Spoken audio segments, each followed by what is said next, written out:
We are going to discuss test series 1.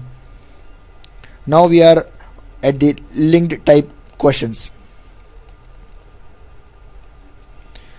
The topic to which, so the question number 52 and question number 53 are linked type, and they belong to the topic of transducers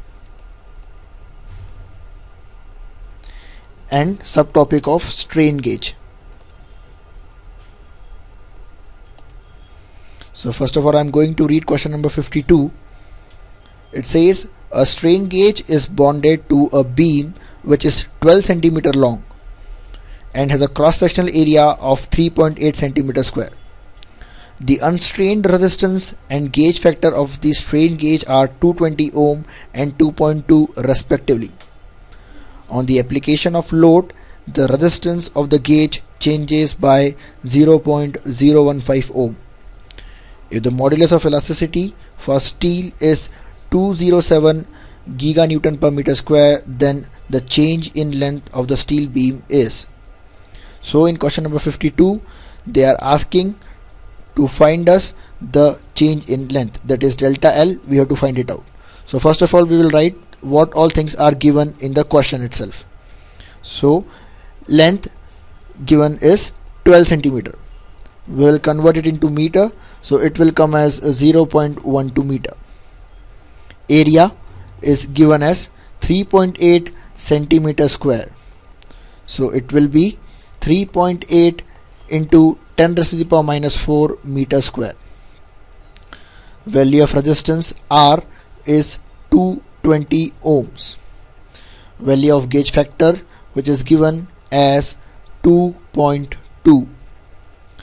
Change in resistance, that is delta R, which is given by 0.015 ohm. Modulus of elasticity, that is E, is given as 207 Gn per meter square. Now we have to find out the change in length of the steel beam, that is delta L. Now we know the formula for gauge factor is GF delta R by R upon delta L by L.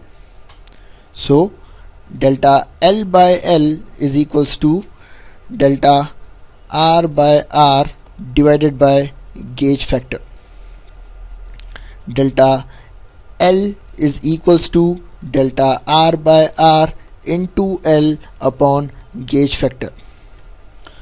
Substituting the values, we have 0.015 divided by 220 ohms into 0.12 divided by 2.2. So this will yield the value of 3.72 into 10 raised to the power minus 6 meters. So option number A is correct. Now the second part of linked question, that is question number 53.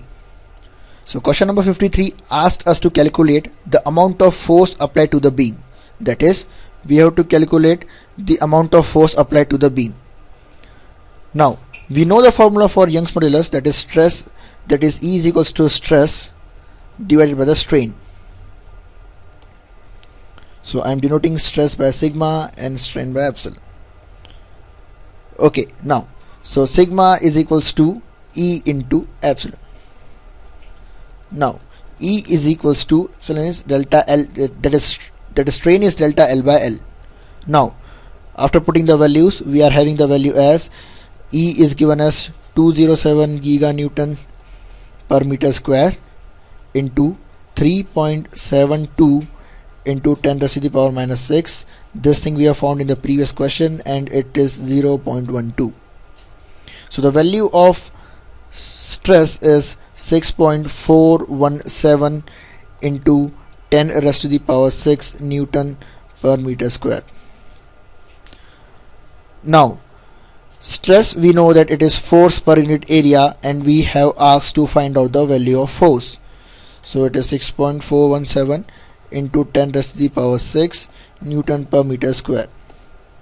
So now For finding out the value of force, we have to multiply this 6.417 into 10 raised to the power 6 Newton per meter square by the value of area. So that is given as 3.8 into 10 raised to the power minus 4 meter square. This meter square will be getting cancelled, and we will end up with 2.438 kilonewton of force. So if we look at the options, then option A is correct, that is 2.438 kilonewton. We are dimensionally also correct.